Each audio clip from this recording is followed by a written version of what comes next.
गणेशाय नमः। सर्वमंगल मांगल्ये शिवे सर्वारक्षाधिके शरणत्रयंबिके गौरी नारायणी नमोस्तुते नमो नम। जय माँ भगवती, जय माँ भवानी। राजा जन्मे जैने का प्रभु आ भगवती जगदम्बिका के अनुष्ठान की विधि बताने की कृपा कीजिए। व्यास जी कहते, राजन सुनो, मैं भगवती के यज्ञ की विधि का वर्णन करता हूँ। अनुष्ठान विधि से जो यज्ञ सदा 3 प्रकार से समझने चाहिए: सात्विक, राजस और तामस। मुनियों के लिए सात्विक, राजाओं के लिए राजस और राक्षसों के लिए तामस होते हैं। ज्ञानी एवं वैरागियों के लिए ज्ञान में यज्ञ कहा गया है। राजन, यदि द्रव्य शुद्धि, क्रिया शुद्धि और मंत्र शुद्धि से यज्ञ संपन्न हो तो संपूर्ण फल प्राप्त होता है। न्याय से उपार्जन किए हुए द्रव्य द्वारा जो पुण्य कार्य किया जाता है वह न तो इस लोक में ही कीर्ति देता है और न ही परलोक में उसका कुछ फल मिलता है। राजेंद्र, तुम्हारे सामने की बात है, पांडवों ने सर्वोत्तम राजसूय यज्ञ किया था। समाप्ति के समय में प्रचुर दक्षिणाएं बांटी गई थी। उस यज्ञ में योगेश्वर भगवान श्री कृष्ण स्वयं पधारे थे। फिर भी पांडवों को अत्यंत कठिन कष्ट भोगने पड़े। उन्होंने वनवास के दुख भोगे, पांचाली को विपत्ति झेलनी पड़ी, जुए में पांडव हार गए। भला यज्ञ का फल कहाँ रहा?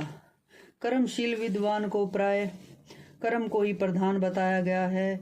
वे कहते हैं, कर्ता के, मंत्र के और द्रव्य के भेद से विपरीत फल हो जाता है। प्राचीन समय की बात है, राजा दशरथ को भी एक भी संतान नहीं थी। तब उन्होंने पुत्र श्रेष्ठ यज्ञ किया। इससे उन्हें 4 पुत्र उत्पन्न हुए। अतः युक्ति पूर्वक क्रिया करने से यज्ञ सर्वदा सिद्धि प्रदान करता है।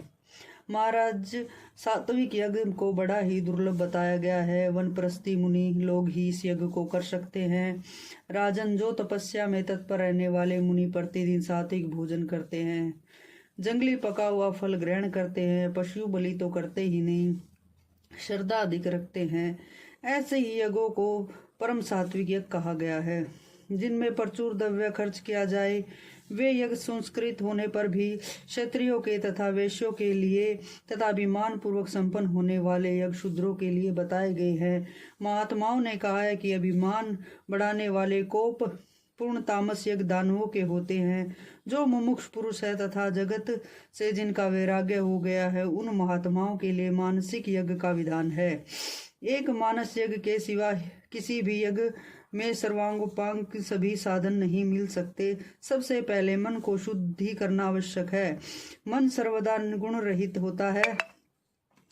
मन सर्वदा गुण रहित हो जाए, जिसका मन इंद्रियों के विषयों का त्याग करके शांति हो जाता है, वही पुरुष इस यज्ञ के करने का अधिकारी है। मानसिक विशाल वेदी की कल्पना कर ले, मन से ही विधिवत अग्नि स्थापना कर ले। सभी श्रेष्ठ ब्राह्मणों को की यत्न पूर्वक मानसिक पूजा भी कर लेनी चाहिए।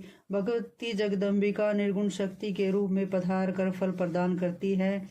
वे ही माँ विद्या है, उन्हीं पर सारा जगत टिका है। मानसिक यज्ञ करने वाला ब्राह्मण उन्हीं भगवती जगदम्बिका के उद्देश्य से उन्हीं के द्रव्य का प्राण रूप अग्नि में हवन करे।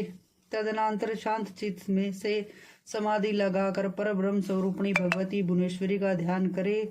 जिस समय पुरुष संपूर्ण प्राणियों में पर ब्रह्म विराजमान है तथा पर ब्रह्म में सारे प्राणी है यूं देखने लगता है, तब उसे परम मंगलमयी भगवती जगदम्बिका की झांकी मिलने लगती है। राजन, उस समय उस पुरुष के संसारिक सभी कार्य जल बुन जाते हैं।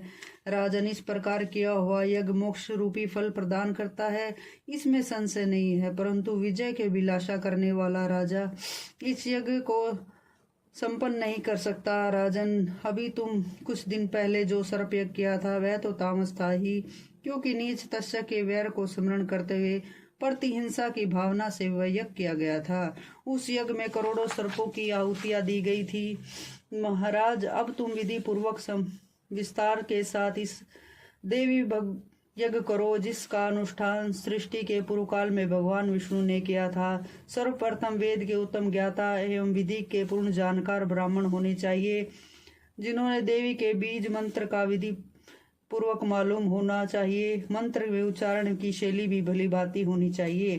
वे ब्राह्मण सात्विक यज्ञ वेदी बनाए जाए, तुम ही यजमान रहोगे। महाराज, इस प्रकार विधि पूर्वक यज्ञ करके उससे मिले हुए पुण्य फल को अर्पण कर अपने पिता का उद्धार करो। हे अनग, तुम्हारे पिता वैसे ही ब्राह्मणों के श्राप जनित दोष से दूषित हो चुके हैं। साथ ही सांप के काटे जाने पर उनका भी जो शरीरांत हुआ था उसे भी दुर्मरण सिद्ध होता है। मृत्यु के समय भूमि पर कुशा बिछाकर उस पर वे नहीं सुलाए गए, बीच में ही उनकी मृत्यु हो गई। कुरुश्रेष्ठ, तुम्हारे पिताजी मरते समय स्नान दान आदि कुछ भी नहीं कर सके।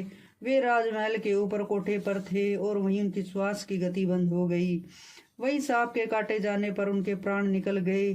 अतः राजेंद्र, तुम अपने पिता के उद्धार में सत्कार्य में संलग्न हो जाओ। बोलो भगवती मैया की जय हो।